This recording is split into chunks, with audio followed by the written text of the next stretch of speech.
बातमी सोलापूरची आहे। सोलापूरमध्ये कारखान्याला भीषण आग लागलेली आहे। सोलापूर अक्कलकोट रोडवरील MIDCतील कारखान्याला आग लागली आहे। सेंट्रल इंडस्ट्री कारखान्याला ही भीषण आग लागली। 5 ते 6 जण या कारखान्यात अडकल्याची भीती ही व्यक्त होतीये। घटनास्थळी अग्निशमन दल दाखल झालं असून आगीवर नियंत्रण मिळवण्याकरता शर्थीचे प्रयत्न होत आहेत।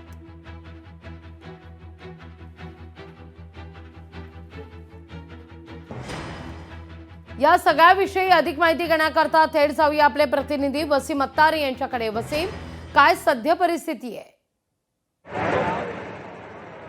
लागवी निश्चितच सोलापुरातील MIDC या ठिकाणी जे असलेल्या सेंट्रल कारखान्याला जे आहे ते मोठी आग लागलेली आहे। रात्रीच्या सुमारास जे आहे ते ही आग जे आहे ते या ठिकाणी लागलेली आहे। अग्निशामक दलाकडून जे आहे ते आग विझवण्याचे शर्थीचे प्रयत्न जे आहे ते या ठिकाणी सुरू असल्याचे आपल्याला दिसत आहेत। मात्र या आगीत 3 जणांचा होरपळून जो आहे तो मृत्यू झाल्याची प्राथमिक माहिती जी आहे ते या ठिकाणी मिळालेली आहे। अग्निशामक दलाकडून जे आहे ते आतापर्यंत 10 पाण्याच्या गाड्याचं जे आहे ते फवारणी करण्यात आलेली आहे। मात्र आग अजूनही जे आहे ते आटोक्यात येत असल्याची दिसत नाही। मात्र या आगीमध्ये अजूनही 5 ते 6 जण अडकल्याची माहिती जी आहे ते समोर आलेली आहे। मात्र ही आग कशामुळे लागली याचा तपास देखील जे आहे ते पोलिसांकडून जे आहे तो सुरू आहे। या ठिकाणी पोलिसांचा चोख बंदोबस्त देखील जो आहे तो लावण्यात आलेला आहे आणि अग्निशामक दलाकडून आग विझवण्याचं काम जे आहे ते सध्या या ठिकाणी सुरू आहे। लागली निश्चित वसीम, तुर्तास धन्यवाद तुम्ही दिलेल्या एकूणच सविस्तर माहिती करता।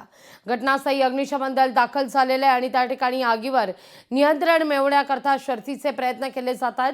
पण दुर्दैवी बाब म्हणजे या आगीत 3 जणांचा होरपळून मृत्यू झाल्याचं देखील आपल्या प्रतिनिधीकडून सांगण्यात आलेलं आहे। लोकशाही मराठी ऐका, पहा, जागरूक रहा।